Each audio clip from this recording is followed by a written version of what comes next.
Hai teman-teman, kembali lagi bersama saya David Chedi dan pada video saya kali ini saya ingin bicara mengenai funding ya. Kalian sudah mungkin kalau yang nonton video saya mungkin udah hampir 100 lebih ya.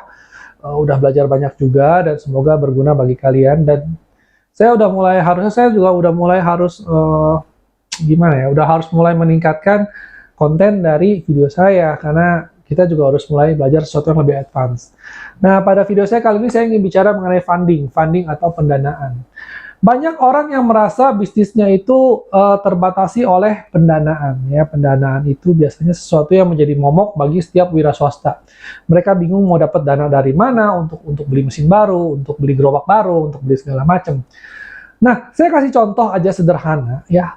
Funding itu tergantung dari skala bisnis kamu itu akan berbeda-beda.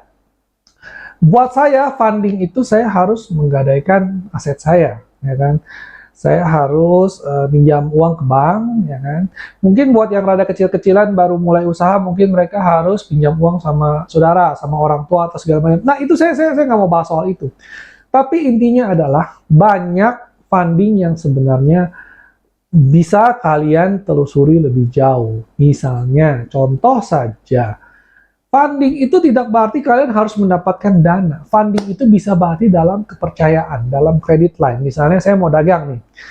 Pak, saya nggak punya uang, tapi inilah saya. Saya datang, saya baik-baik, saya ngomong, saya mau minta bantulah, ya kan?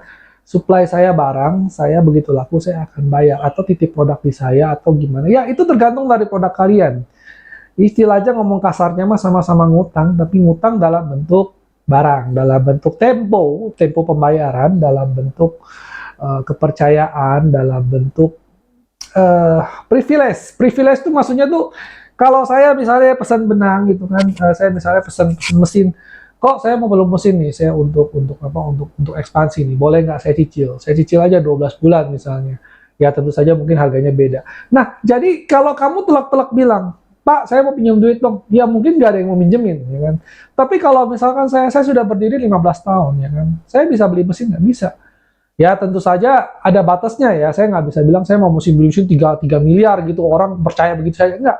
Tapi kalau misalnya dalam batas tertentu, kita itu ada namanya kepercayaan. Kalau misalnya saya David Cahyadi, saya ingin pinjam orang 50 juta, mungkin ada orang yang percaya, ya sudahlah, saya percaya kamu sudah bisnis ini 15 tahun, kamu nggak mungkin lari 50 juta saja, ya sudah nih silahkan pakai dulu mesinnya, ya kan? Pakai dulu benangnya, kamu bayar nanti 2 bulan lagi. Ya, jadi itu adalah banyak hal yang sebenarnya bisa kita usahakan. Funding itu tidak harus selalu dari bentuk pinjaman. Ya kan? Bahkan kadang-kadang kalau misalnya kita sudah membina relasi dengan baik dengan supplier kita, dengan vendor kita. Misalnya saya bisa bilang, Pak, tolonglah Pak, kali ini saya sedang butuh uang muter nih, bisa nggak ini dibayar dulu setengahnya, atau misalnya bisa nggak dibayar sedikit lebih cepat dari tempo yang sudah saya berikan pada mereka. Misalnya saya kasih 1 bulan, tapi tolonglah minggu ini aja itu ya, misalnya dibayar duluan, ya kan. Begitu juga kalau sebaliknya saya ngutang, Pak, tolonglah Pak, kali ini bulan ini saya lagi mepet, bisa nggak saya minta waktu tempo 2 minggu lagi. Nah, jadi kalau di total ya, dari mulai pinjam barang nyicil, dari mulai ngambil barang juga temponya tinggi, kita akan mendapatkan banyak sekali source of funding yang berasal dari non hutang. Ya sebenarnya hutang juga, liability tetap. Tapi setelah itu bukan berarti kita minta duit sama orang, kita pinjam duitnya gitu, enggak. Karena biasanya orang akan sangat-sangat anti kalau dipinjemin uang. Tapi kalau misalnya istilah fasilitas seperti ini, biasanya kalau kita sudah bisnis lama itu akan ada ya udahlah Singko ini udah sering belajar sama kita percaya kamu nggak usah harus selalu bayar cash, kita bisa kasih ada tempo ya kan. Nah, jadi ini adalah kemudahan-kemudahan. Dan mereka memberikan tempo gitu juga ada bagusnya juga. Jadi karena saya tidak akan berpindah ke supplier lain karena saya ada tempo di sini. Saya pasti kalau bisa mahal dikit saya beli di sini. Ya, nah jadi video saya kali ini saya cuma ingin mengingatkan gitu. Kalau misalkan kalian ingin expand, kalian ingin ada kesulitan soal keuangan, jangan selalu berpikir untuk ngutang, jangan selalu berpikir untuk wah saya harus pinjam uang, saya harus gimana. Enggak, karena masih banyak hal-hal yang sebenarnya bisa think out of the box lah, berpikir di luar box sedikit kreatif gitu loh. Apa sih yang bisa apa sih yang bisa saya upayakan gitu loh, selain pinjam uang. Misalnya seperti kata saya tadi, minta tempo, ya kan, minta tempo dibayar lebih cepat atau minta tempo dibayar lebih lama, tergantung kita piutang atau hutang. Jadi tidak selalu kita funding itu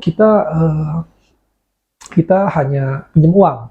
Nah, funding juga, kalaupun misalkan kita pinjam uang, kita harus lihat skalanya. Saya kalau pinjam uang, ya, ini harusnya saya nggak boleh ngajarin kalian, tapi kalau misalnya saya gestun, saya ubah aja cicilan, bunga saya itu sangat rendah, 10% per 6 bulan, misalnya 9 bulan. Itu jauh lebih kecil daripada saya pinjam sama tengkulak, misalnya, ya, kan? Jauh lebih kecil daripada saya kena denda. Misalnya, jauh lebih kecil daripada saya pinjam sama kredit tanpa agunan. Jauh lebih kecil, jelas-jelas daripada saya kalau pinjam pinjol. Saya biasanya sih nggak mau kayak gini, karena kalau bisnis udah mulai pinjam dengan bunga besar, itu biasanya udah nggak sehat. Ya. Tapi intinya akan selalu ada source of funding mana yang lebih murah, kamu harus selalu lebih berhitung. Jadi jangan bilang, oh ya ini ada KTA ngasih saya 20%, 30% per bulan, saya ambil aja, yang penting ada uang. Enggak, bukan begitu caranya. Kalian harus selalu memilih mana yang terbaik, mana yang lebih baik, mana yang biayanya lebih murah, supaya kalian bisa hemat. Kenapa? Bayangkan coba, saya jualan itu margin cuma 10%. Kalau saya ngutang orang dikasih 20%, buat apa saya dagang gitu kan? Saya laku semua, lari semua tanpa ada masalah pun, biayanya jauh lebih besar utang saya. Jadi mendingan saya nggak dagang, mendingan saya nggak muter gitu kan. Ya kecuali kalau kepepet. Nah jadi sekali lagi itu loh gitu. Funding itu jangan berpikiran sempit bahwa funding itu it's all about pinjam uang. Enggak. Funding itu bisa juga dalam bentuk fasilitas. Aplikasinya jauh lebih lagi. Misalnya gini, saya punya uang 100 juta. Ya. Saya harus beli mesin, saya harus beli benang, saya harus beli gini, segala macam. Uang saya nggak cukup. Ya cukup, kenapa?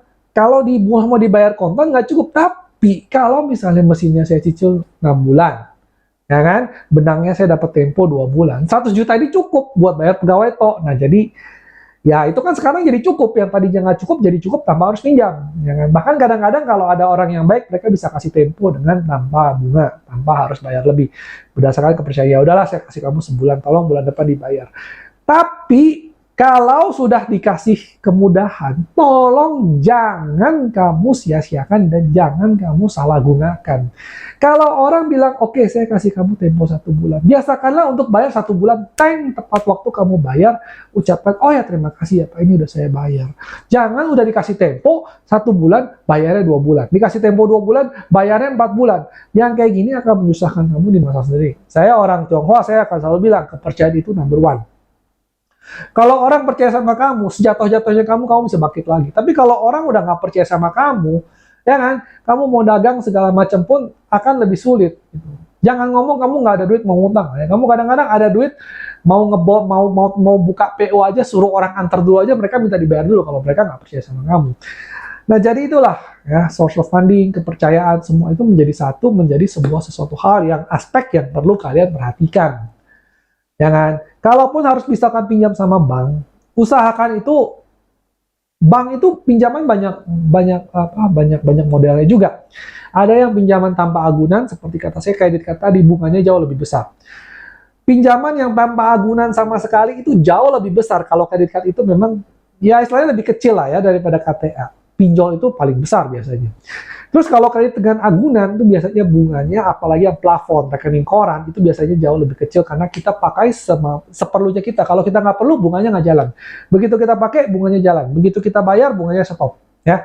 Nah, jadi sebagai wira swasta, kalian perlu sekali belajar hal-hal seperti ini. Ya, trik-triknya, seluk-beluknya, itu mungkin setiap bisnis, sekali lagi setiap bisnis berbeda ya. Saya sebagai tukang bikin baju mungkin berbeda sama tukang bikin bakmi.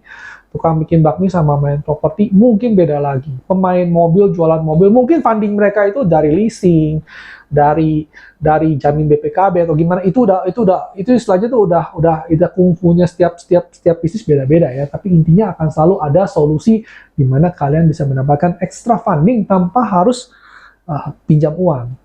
Oke, nah sekian saja. Terima kasih telah menonton. Semoga bermanfaat bagi kalian ya. Kita seperti kata saya tadi, saya juga tumbuh bersama dengan video-video saya. Saya juga banyak hal yang saya juga ketika saya bikin konten, saya baru mikir juga. Oh ya, ini bisa dijadikan konten dan berguna juga buat saya juga ya.